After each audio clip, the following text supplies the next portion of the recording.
पण या अगोदर समसंख्या आणि विषम संख्या पाहिलेल्या आहेत.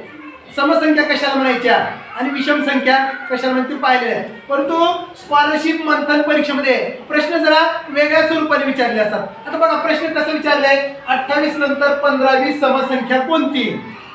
मग हे उत्तर आपण जर 100चा चार्ट घेतला त्यातून मोजत बसलो भरपूर वेळ वाया जाईल आपला. मग झटपट उत्तर काढण्यासाठी काय करायचं बघा, प्रश्न व्यवस्थित वाचायचं. 28 नंतर 15वी समसंख्या कोणती.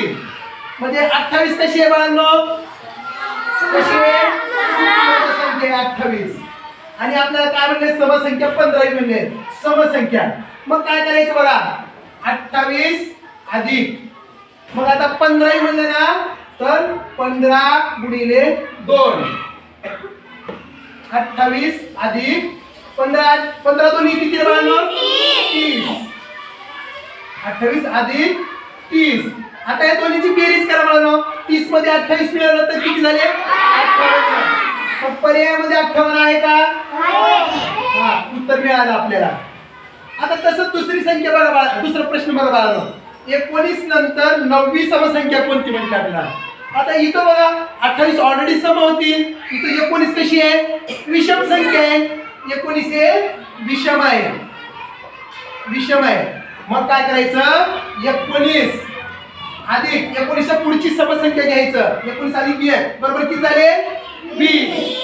मग आता काय करायचं आपल्याला 20 अधिक आपण इथं 9वी विचारले पण ऑलरेडी आपण सम केले इथं म्हणजे 20वी घेतले 1 मिळवले त्यामुळे या 9 मधून 1 कमी करायचा 8 गुणिले 2.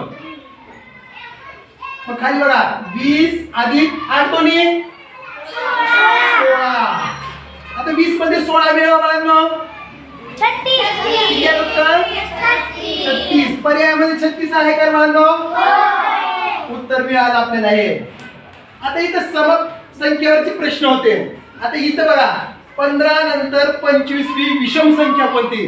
आता विषम इथलं आपण सम ही 2च्या पट्टीत चालणाऱ्या होत्या. आता विषम विचारले आपल्याला.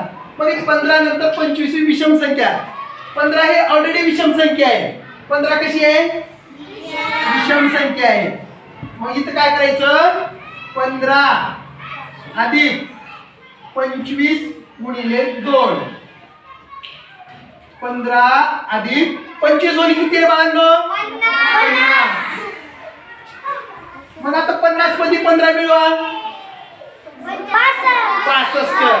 किती झाले 50 मध्ये 15 मिळवल्यानंतर 65 पर्याय काय का आहे तर 65 हे उत्तर आलं आपल्याला. समजलं का.